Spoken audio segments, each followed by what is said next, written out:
கண்ணாடி உடைக்க போறீங்கப்பா. நீ மரியாதை கொடுத்தியா? நான் யாரு உங்களுக்கு மரியாதை? நான் யாருப்பா உங்களுக்கு? வார்த்தை அளந்து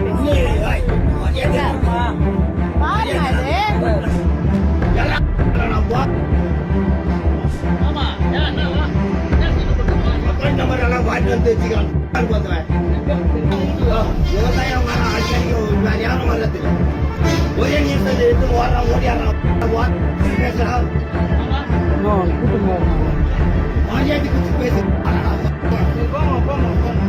ஏய், போலீஸ் ஸ்டேஷனுக்கு வர போறியா இல்லையா? அடாவடித்தனமாக கடைகளில் பூந்து கலெக்ஷன் கட்டி வந்த முதியவர் உண்மை தெரிந்து சிக்கியும் போலீசிடமே எகிரும் அதிர்ச்சி காட்சிகள்.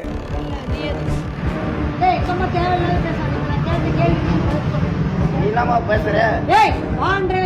சொல்றேன் நீ குத்துறியா? 20 லட்சம் ரூபாய் 40 லட்சம் ரூபாய் பணத்தை எத்தனை பாஸ் வந்து நிக்கிறான். அதிகாரம் தான் எதனா பண்ணிட்டியா? கேஸ் குத்துக்கிறாங்க. லண்டன்ல கேஸ்ல குத்துக்கிறான். போமா வேலை பார்த்து ஏமா இன்னும் போற மாட்டியா?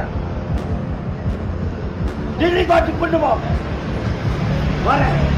வேலூர் மாவட்டம் கேவிக்குப்பம் அருகே இருக்கக்கூடிய ஹைதர்புரம் அப்படின்ற கிராமத்துல சுரேஷ் அப்படின்றவங்களோட மனைவி ஹேமலதா ஃபேன்சி கடை ஒன்று நடத்திட்டு போறாங்களாம். இந்த கடையில தினமுமே பணம் கொடுக்க வேண்டும் அப்படின்னு மாதம் ஒரு முறை ஒரு முதியவர் மிரட்டிட்டு வந்ததா சொல்லப்படுது. பணம் கேட்டு மிரட்டி கடைக்கு வந்த ஞானசேகரன் அப்படின்றவர் கடையில இருக்கக்கூடிய பொருட்களை கீழே தள்ளி அடாவடியில ஈடுபட்டு அவர் கலெக்ஷன் கட்டிருக்காரு. இந்த நிலையில தான் சுரேஷ் மற்றும் ஹேமலதா ஒரு கட்டத்துக்கு மேல கேவிக்குப்பம் காவல் நிலையம் சென்று ஞானசேகரன் மேல நடவடிக்கை எடுக்க வேண்டும் அப்படின்னு புகார் கொடுத்திருக்காங்க.